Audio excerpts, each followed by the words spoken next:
Hello there, ladies and gentlemen, how you doing? It's Alexander Hilly123 here, and it's time for a new video.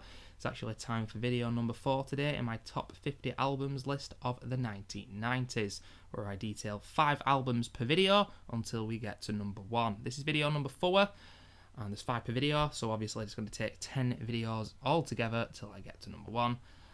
Today we're going to be documenting albums number 35, 34, 33, 32, and 31. Oh yes, we are. And we're starting today with an album pretty close to home, ladies and gentlemen. I was actually born in the same hospital as the lead singer, the lead frontman of this band today, on the same date as well. Not the same year, of course, but on the same day. He's got the same birthday as me.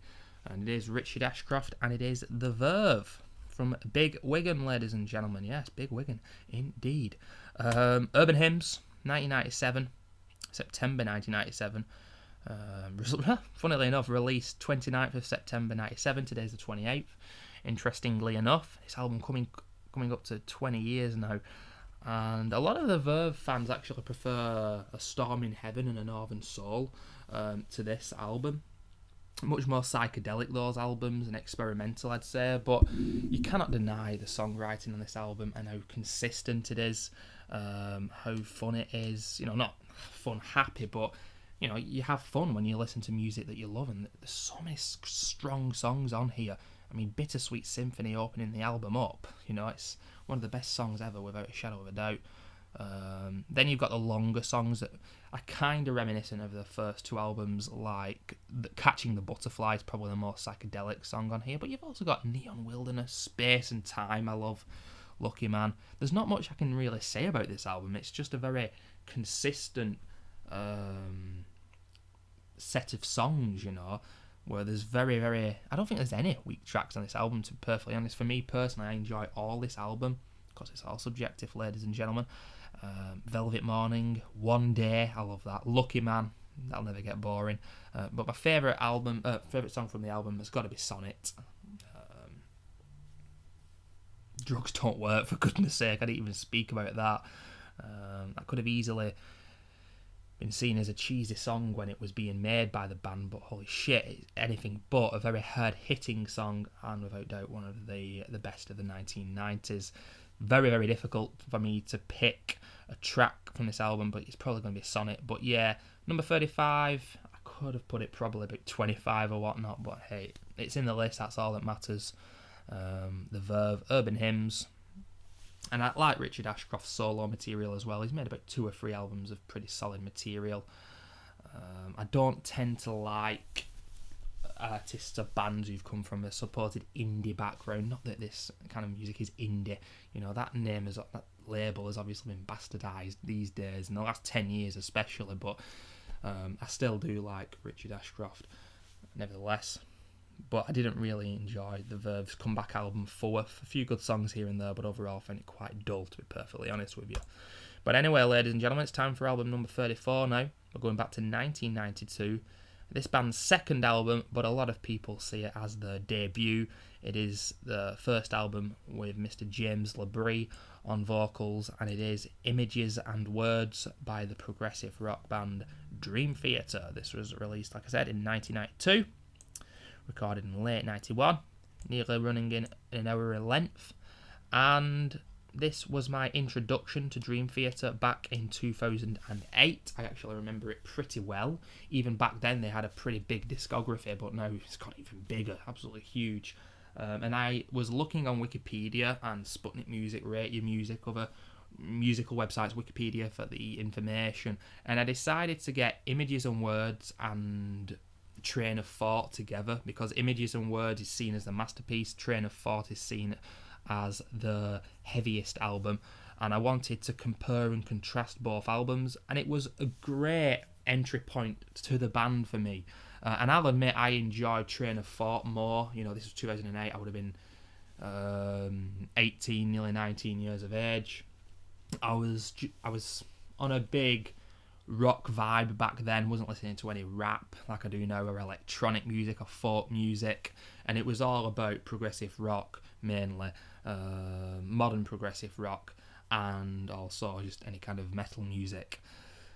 these days my tastes have diverged a hell of a lot in the last 4 or 5 years or so, no doubt about that, and my own journey musically. But this album was very important to me, and after about a year or so, because it took me some time to really get into this and enjoy it, I then progressed with Dream Theater and got Awake, which is another fantastic album.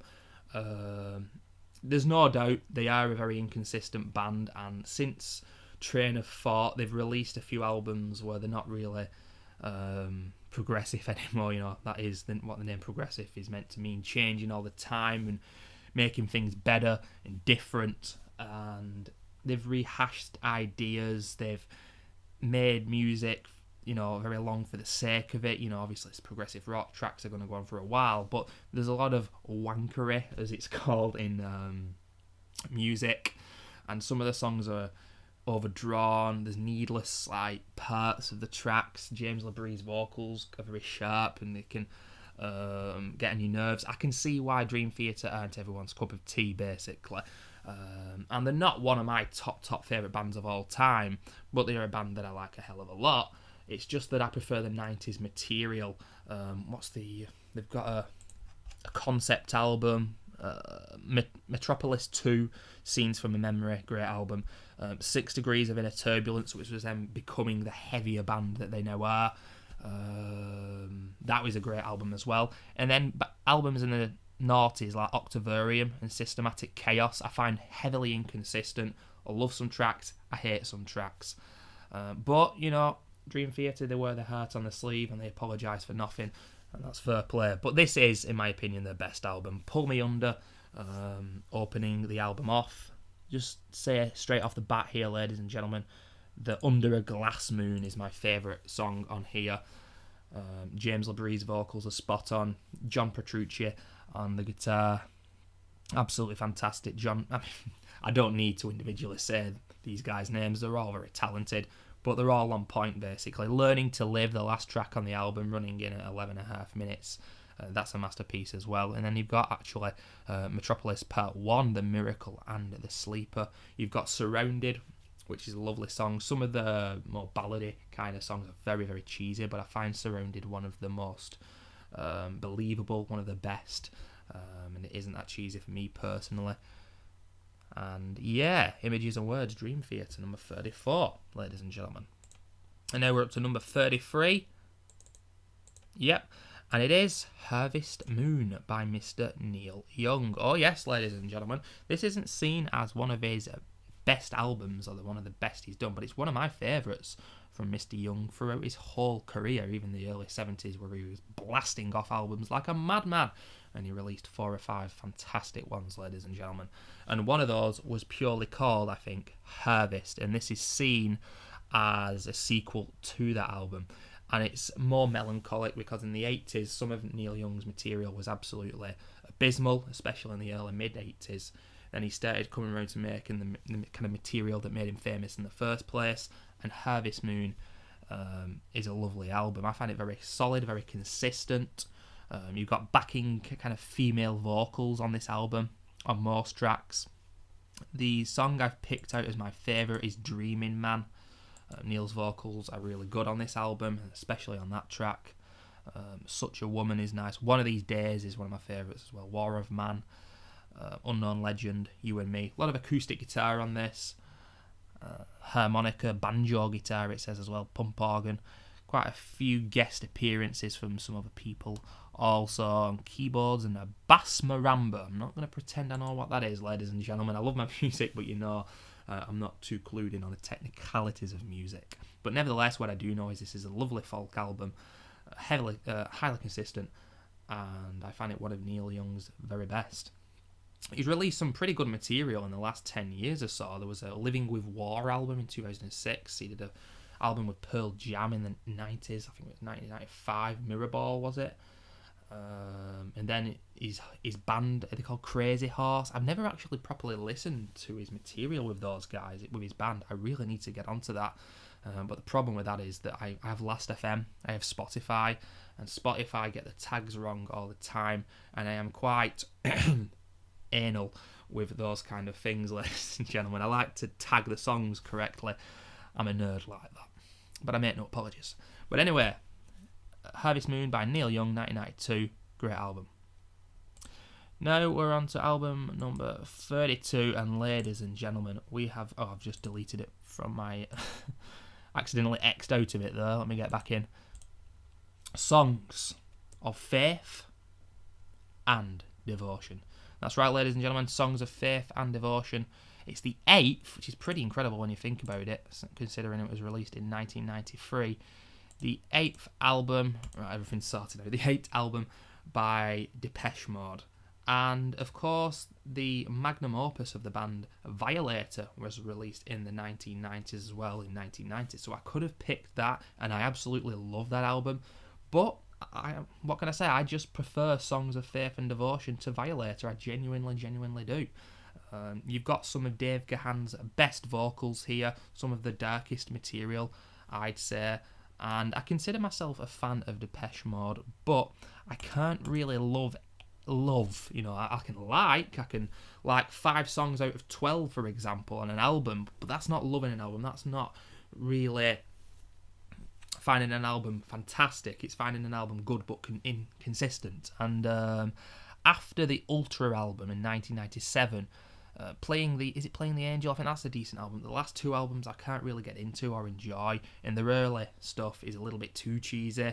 I think with Some Great Reward and Black Celebration especially, they started becoming the band they are today. That's when I started getting into the band. But for me, the 3 consecutive albums of Music for the Masses, released in I think 87, that's a great album, Violator and Songs of Faith and Devotion are the best. And for me, this is my favourite Depeche Mode album altogether. My favourite track on the album has got to be Rush, where there can be no doubt about it. Dave Gahan here is talking about his one true love in the late 80s, early 90s, ladies and gentlemen. A little bit of heroin. And of course, this is, like I said, a dark album lyrically. You know, Depeche Mode, I've always had that in the music since the mid-80s. And I just love hearing that. And it's very, very sinister and eerie. Gahan's vocals sound very desperate on that track, obviously called Rush. You know, he's basically singing of how he needs his next big hit, ladies and gentlemen. You know what I'm saying. I Feel You opens the album up. Walking in My Shoes, Condemnation, Mercy in You, I love that track. Higher Love, One Caress I also like, Get Right With Me. I could have easily picked Violator. That's an incredibly consistent album also. But I just really enjoy this album from start to finish, and I thought I would choose this instead. It's album number 32, Rush by Depeche Mode. Oh, sorry, Songs of Faith and Devotion. Okay, ladies and gentlemen, it's the last album of the list today. 35, 34, 33, 32, and 31. And number 31 is from 1997, running in at 65 minutes long. Quite a long album, but it is progressive. Another progressive album, very much progressive metal, and a band who have done Dream Theater better than Dream Theater in the last 10-15 years, if you ask me, ladies and gentlemen. It is Symphony X with The Divine Wings of Tragedy. Symphony X are a progressive metal band who have kind of neoclassical, as it's called, and power metal influences in their music, but they are still very, very heavy. Absolutely sensational vocals from Mr. Russell Allen. Very operatic, very strong. Not always my kind of music, to be honest with you, but I just think that these guys do it better than anyone else. The last 3 or 4 albums have all been progressively heavier, whereas on this album, it's a lot more melodic. It's still metal, but it's got a better pacing to it. I like everything after the first album that Symphony X have done, but I think this is probably their best alongside the Odyssey, because this is a little bit slower at times. Some of these tracks are going in at like 8 to 10 minutes. There's some experimentation there, some fantastic solos. When it gets heavy, my god, the technical side of this band is absolutely amazing. Mr. Michael Romeo on vocals, absolutely fantastic. Some choir arrangements, some like choir vocals, very operatic, kind of cheesy, if you will. but it just works. It quite simply does. Everyone who's in this band is incredibly talented. Some of the guitar playing is absolutely unreal. Michael Romeo has got to be one of my favourite guitarists of all time. No doubt about that. The track that I'm picking out as my favourite on this album is Furrow. It's probably one of the catchiest songs on the album, and that runs in at 5.5 minutes. The Accolade, that's nearly 10 minutes. And there's the magnum opus, the absolutely epic, The Divine Wings of Tragedy, which is a 21-minute closer, ladies and gentlemen. It truly is a progressive metal classic. Of Sins and Shadows, Sea of Lies, Out of the Ashes, those three songs opening the album up, it's got to be, one of the strongest starts to a metal album of all time, in my opinion. The Eyes of Medusa, The Witching Hour, these kind of songs are a little bit slower at times, as the album trails off. But overall, there's not many missteps on this album, and it is a great listen. If you're into metal and you've never listened to Symphony X altogether, and especially The Divine Wings of Tragedy, then I highly recommend it. Like I said, in the last few albums, especially Paradise Lost and the last album, Iconoclast, they've evolved into a much, much heavier and brutal sound. It's very uncompromising, and Iconoclast is all about modern society, how we're all becoming machines and whatnot. I love that kind of shit, to be perfectly honest, especially within a concept album. But I wouldn't mind them going back to this more melodic side, and from what I've heard on the internet, that might just happen, and I'll be really excited about that.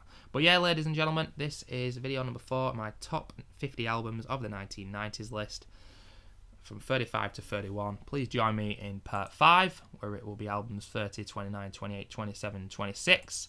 After that, it's going to be a pickups video on the channel, a gaming pickups video, to break the monotony of these videos.